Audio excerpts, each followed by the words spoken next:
My name is Maya. I met David last summer. He told me he was a doctor, but it was a lie. This is my story. I am 28 years old. I live in a simple apartment in the city. It is small, but it is my home. I work in a bookstore. It's a quiet job. I love the smell of old books. I love helping people find stories. My life was simple. It was predictable. Every day was almost the same. I would wake up, go to work, come home, read a book, and go to sleep. It was a peaceful life, but sometimes a little lonely. I wanted something more. I just didn't know what. Then one afternoon, he walked in. The little bell on the bookstore door rang. I looked up from my desk. A man was standing there. He was tall. He had kind brown eyes and a warm smile. He looked a little lost, but in a charming way. He walked over to my desk. "Hello," he said. His voice was deep and calm. "I'm not sure what I'm looking for." I smiled back. "That's okay," I said. "Sometimes the right book finds you." We started talking. It was so easy to talk to him. He asked about my job. He asked about my favorite books. He listened, really listened. Not many people do that. After a while, he told me his name was David. Then he said the words that changed everything. "What do you do, David?" I asked. He smiled again, a proud kind of smile. "I'm a doctor," he said. "I work at the City General Hospital." A doctor? Wow. I was impressed. Doctors save lives. They are smart. They are important. My simple life felt very far away from his exciting world. He told me he was a surgeon. He said his days were long and hard, but rewarding. He talked about helping people. He made it sound so noble, so amazing. He asked for my phone number before he left. I gave it to him. My hand was shaking a little. When he walked out, the little bell rang again. The bookstore felt quiet and empty without him. That night, he sent me a message. "It was really nice meeting you, Maya. I'd love to take you for coffee." My heart jumped. I said yes, of course. Our first date was wonderful. We went to a small cafe. He was even more charming than in the bookstore. He made me laugh. He told stories about the hospital. He was always careful not to share private details about patients. He said it was about doctor-patient confidentiality. It sounded so professional, so responsible. He asked me about my dreams. I told him I wanted to travel one day, to see Italy, to see the beautiful art and eat delicious pasta. No one had ever asked me about my dreams like that before. He looked at me with his kind eyes and said, "You should do that, Maya. You deserve to see the world." I felt so special, so seen. We started seeing each other a lot, 2 or 3 times a week. It was like living in a movie. He would tell me he had a long surgery and was tired, but he always made time for me. Sometimes he would have to cancel our plans at the last minute.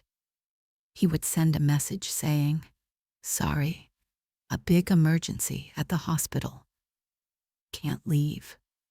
I always understood. Of course, I did. He was a doctor. He was saving lives. My dinner plans were not as important as someone's life. I felt proud to be with him. I told my best friend, Sarah, all about him. "He's a doctor, Sarah," I said, my voice full of excitement. "A surgeon." Sarah was happy for me. "But she is a very practical person." "A doctor? That's great, Maya. But are you sure?" "What do you mean, am I sure?" I asked, a little defensive. "I don't know," she said. "It just seems perfect. A handsome, single doctor just walks into your bookstore." I felt a little annoyed. "It happened," I said. "He's amazing." I didn't want her to doubt him. I didn't want to doubt him. I was happy. For the first time in a long time, I was truly happy. But then, small things started to happen. Things that felt strange. Little questions in the back of my mind. One day, we were walking in the park. A child fell off his bicycle near us. He scraped his knee badly. It was bleeding a lot. The mother was panicking. I looked at David. He was a doctor. He would know what to do. But he just stood there. He looked uncomfortable. He didn't rush to help. He just said, "Oh, the poor kid." I was the one who went to the mother. I told her to put pressure on the cut and to clean it. Basic things I learned from my mother. David just watched. Later, I asked him about it. "Why didn't you help? You're a doctor." He looked away for a second. "Off duty, Maya," he said quickly. "And in a public place, there are liability issues. It's complicated. We are not supposed to interfere unless it's a life or death emergency." It sounded like a good reason. A professional reason. So I accepted it. But a small part of me felt strange about it. Wouldn't a doctor's first instinct be to help? I pushed the thought away. I didn't want to think about it. Another time, I had a bad headache. It was really painful. I asked him what he thought it could be. "You should probably just take some aspirin and rest," he said. He didn't ask me any other questions. He didn't seem very interested. For a surgeon, he didn't seem to know much about simple health problems. It was odd. But again, I made an excuse for him in my mind. Maybe he was tired. Maybe surgeons only focus on surgery, not on headaches. His phone was another strange thing. It was always on silent. He would often get messages and quickly put his phone away. When he got a call, he would always walk away to take it. He would speak in a low voice. "It's the hospital," he would say when he came back. Always busy. I wanted to meet his friends, his colleagues, the other doctors he worked with. But he always had an excuse. "They're very serious people, Maya. Not much fun." Or, "Our schedules are all so crazy, it's impossible to get together." He never invited me to his apartment. He said he had a roommate, another doctor, who was very messy and private. So we always met at my place.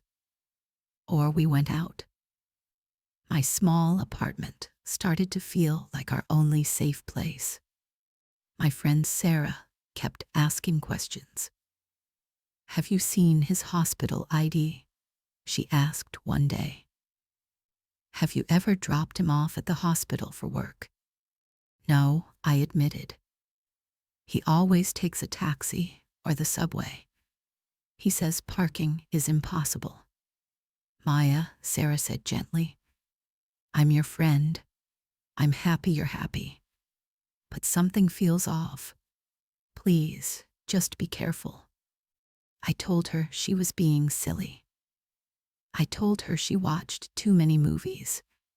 But her words stayed with me. They were like little stones in my shoe. Annoying, uncomfortable. I tried to ignore them. I was in love. Or at least, I thought I was.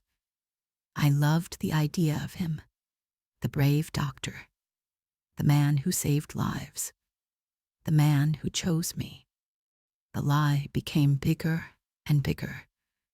But I couldn't see it yet. I was living inside the story he created. And it was a beautiful story. The doubts grew slowly, like weeds in a garden. At first, they were small and easy to pull out. But they kept coming back, stronger each time. One Saturday, I was very excited. David had a rare weekend off. We planned to spend the whole day together. We were going to go for a hike.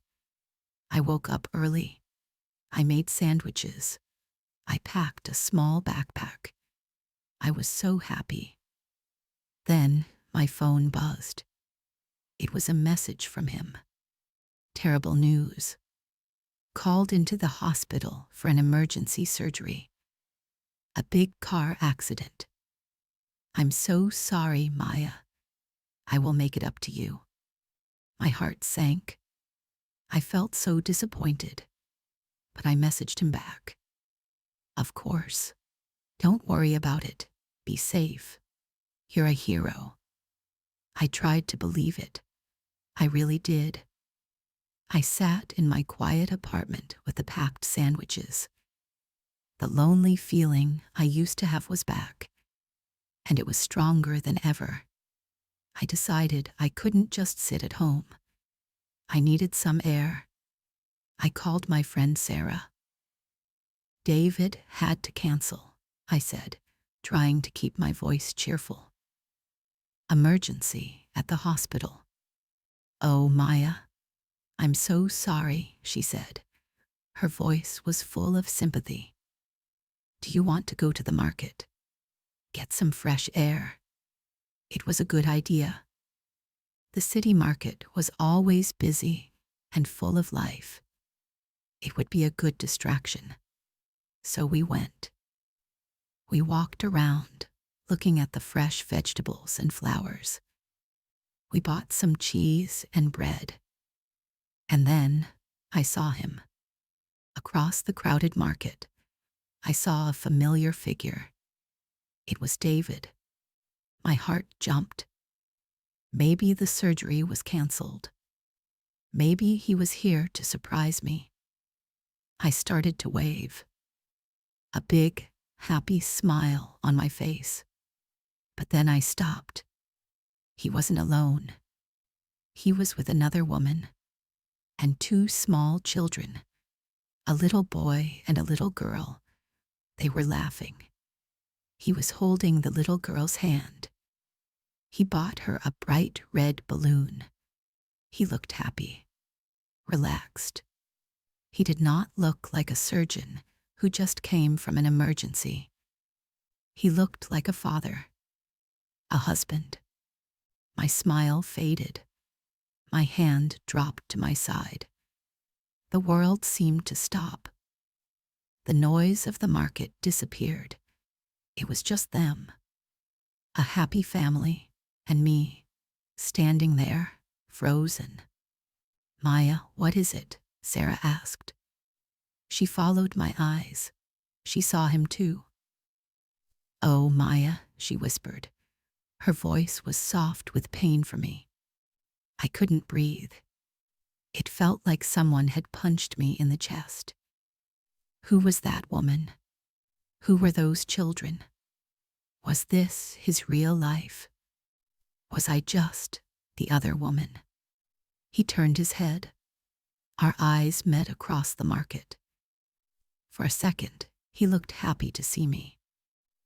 Then he saw my face. He saw Sarah next to me. His smile disappeared. Panic filled his eyes. Pure panic. He quickly said something to the woman, turned, and walked away fast, pulling the little girl with him. He disappeared into the crowd. I just stood there. Tears started to stream down my face. I couldn't stop them. Sarah put her arm around me. "Come on," she said gently. "Let's go home." The walk back to my apartment was a blur. My mind was racing. Who was he? Was anything he told me true? The doctor, the surgeon, the late-night emergencies. Was it all a lie? That night he called me, over and over again. I didn't answer. He sent me messages, dozens of them. "Maya, please answer. I can explain. It's not what you think. Please just talk to me." I turned off my phone. I sat on my sofa in the dark. The beautiful story was broken. It was shattered into a million pieces, and I didn't know what was real anymore. The next day, I turned on my phone. More messages. I decided I needed to know the truth.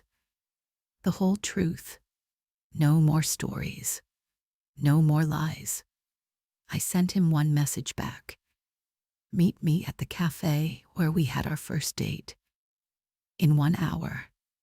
Come alone." He replied immediately. "Okay, I'll be there." I felt sick to my stomach. But I had to do this. I needed to face him. I needed to understand. When I walked into the cafe, he was already there, sitting at our table. He looked terrible. He hadn't shaved. His eyes were red. He looked like a man whose world had fallen apart. Good, I thought. Now he knows how it feels. I sat down. I didn't say hello. I just looked at him. "Who are you, David?" I asked. My voice was cold. I didn't recognize it. He took a deep breath. He looked down at his hands on the table. "My name is David," he said quietly. "That part is true.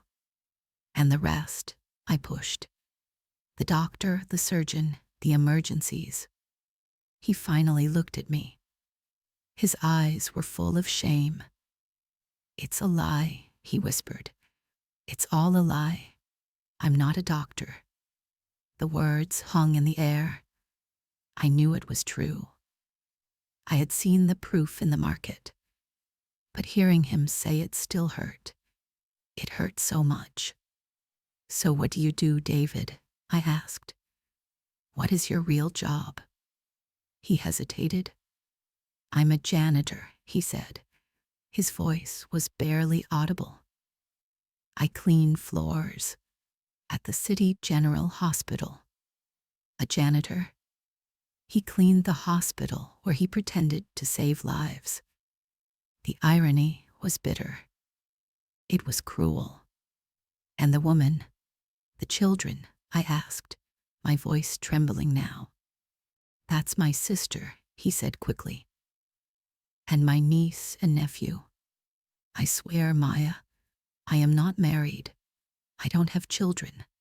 That part was not a lie. I didn't know if I could believe him. He had lied about everything else. But looking at his desperate eyes, I thought maybe that part was true. It didn't matter. The main lie was big enough. "Why?" I asked. It was the only question left. "Why would you lie about something like that?" He looked so sad, so broken. "Because I was ashamed," he said. "My whole life I've felt small, unimportant. I clean up other people's messes. No one ever notices me. And then I met you. You were so bright, so beautiful, so smart. I wanted to impress you. I wanted to be someone you could be proud of. He continued, his voice full of pain. So I made up a story. I said I was a doctor, and it worked. You looked at me differently. You looked at me like I was someone. It felt so good, Maya. For the first time, I felt important. I felt good enough. He reached for my hand across the table.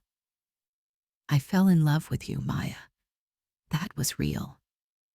My feelings for you were the only real thing in this whole mess. I was going to tell you. I swear. I just didn't know how. I was so scared of losing you. Tears were falling from his eyes now. I felt a strange mix of anger and pity. He wasn't a monster. He was just a sad, insecure man. A man who built a fantasy because he didn't like his reality. And he pulled me into that fantasy with him. I pulled my hand away. You didn't give me a choice, David, I said. My voice was quiet, but firm. You didn't let me decide if I liked David the janitor. You only showed me David the doctor. But David the doctor isn't real. So how can my feelings be real?